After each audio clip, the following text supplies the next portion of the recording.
Good morning 7th class student. आज हम पढ़ेंगे English medium SS lesson number 3 है लैंड फॉर्म ऑफ द अर्थ कि पृथ्वी के ऊपर स्थलाकृतियों का निर्माण किस प्रकार होता है। इसका लेसन के अंदर है, ये आपको पढ़ना है। Looking at the land form future on the world think that they are permanent future on the earth surface and have been there from the very beginning, but our environment is dramatic.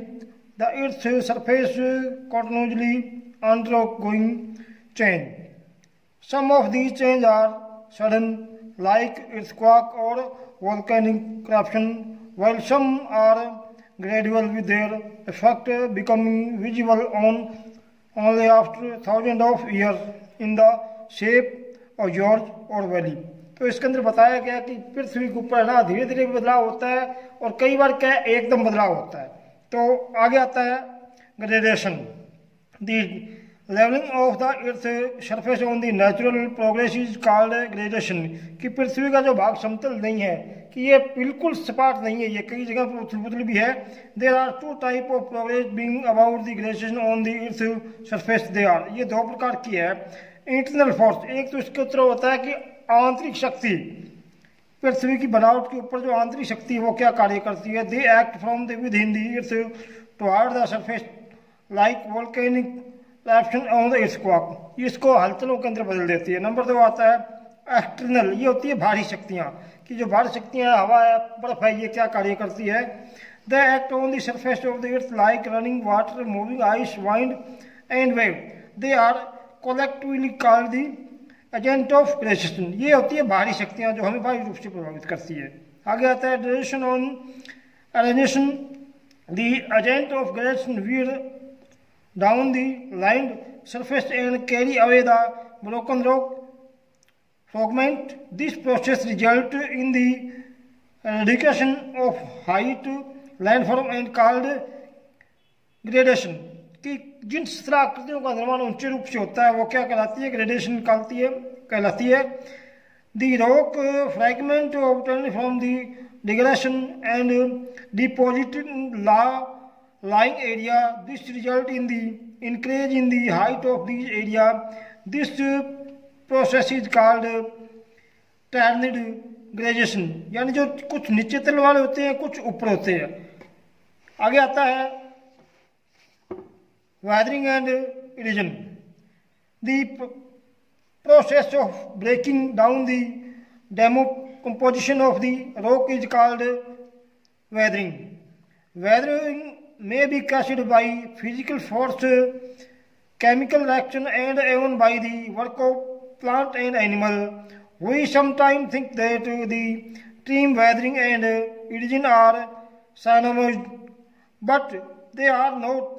Weathering is the breaking down or decomposition of the rock in situ, etc. The broken piece of rock remaining where they are. Erosion, on the other hand, is wearing down of the rock by agent of gradation, which river, wind, glacier, and wave. It also includes transportation of the eroded material from the new landform. इसके अंदर बताया गया है कि हवा के द्वारा, बर्फ के द्वारा या कोई और चीज़ों के द्वारा जो चट्टानें टूटती रहती है और किनारों के ऊपर इकट्ठी होती रहती है, तो इनके द्वारा क्या अलग अलग स्थलाकृतियाँ बन जाती है। तो इसके अंदर पहला बताया गया है land form made by river, कि नदियों के द्वारा कौन कौन सी आकृतियाँ बनती है। जो नदी है अपने साथ पानी के अंदर अनेक तत्व मिला घोल के लेके आती है।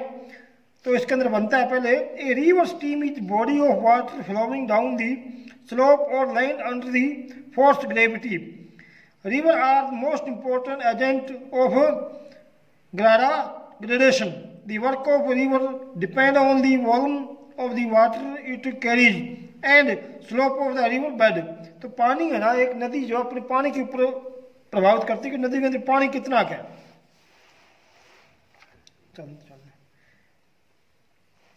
इन दी माउंटेन और hilly region as a slope of land is very steep and river is just as carrying small volcanic water, it is narrow stream and Therefore, the flow swiftly with the great erosion power. A number of landforms are formed here. It is narrow valley shaped like the letter V. A very deep and narrow valley is called gorge. It is formed with the river erosion. तो इसके अंदर क्या आता है कि नदियों के अंदर जो पानी ज़्यादा होगा तो नदी जलप्रपात बना के गिरेगी तो वहाँ पर वी शेप की आकृतियाँ बन जाती है और वी शेप की आकृति है जॉर्ज भी कहा जाता है। आगे आता है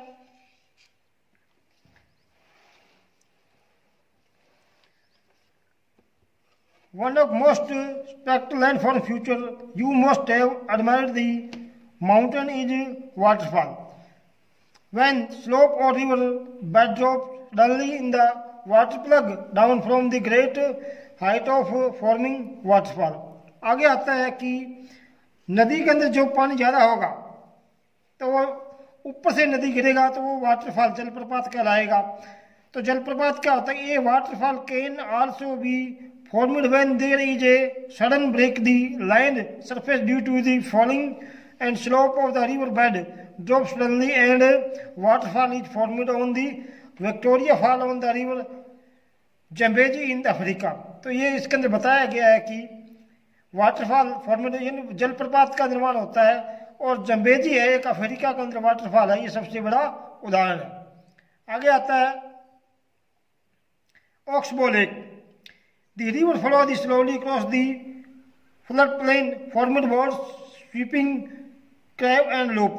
जब क्या कि नदी के अंदर अगर पानी कम होता है तो नदी आगे बिखर जाती है तो उसके अंदर लूप बन जाते हैं। सच लूप आर कॉल्ड मेंडर। ये लूप जो है मेंडर नाम से जाने जाते हैं। In the course of time as the meander become the wider, क्या कि जो धीरे धीरे मेंडर है वो चौड़े हो जाते हैं। The end of the loop come closer and closer, और जो लूप है ये खुले खुले हो जाते हैं। Actually the meander cut off the river forming cut off lake, और धीरे धीरे क्या ये मेंडर जो टूट जाते हैं और कट ऑफ लेक बन जाती है। आल्सो कॉल्ड ऑक्सबो लेक, जिसको ऑक्सबो लेक के नाम से जाना जाता है। A the river approach the sea flow very स्लैंडली and can not carry it load any more, deposit all the sediment on mouth. तो इस प्रकार जो नदी अपने साथ भाग के ले आती है, जो चीज़ें लेके आती है वो किनारों पे जमा कर देती है। तो आज हम इतना ही पढ़ेंगे, आगे कल पढ़ेंगे। धन्यवाद।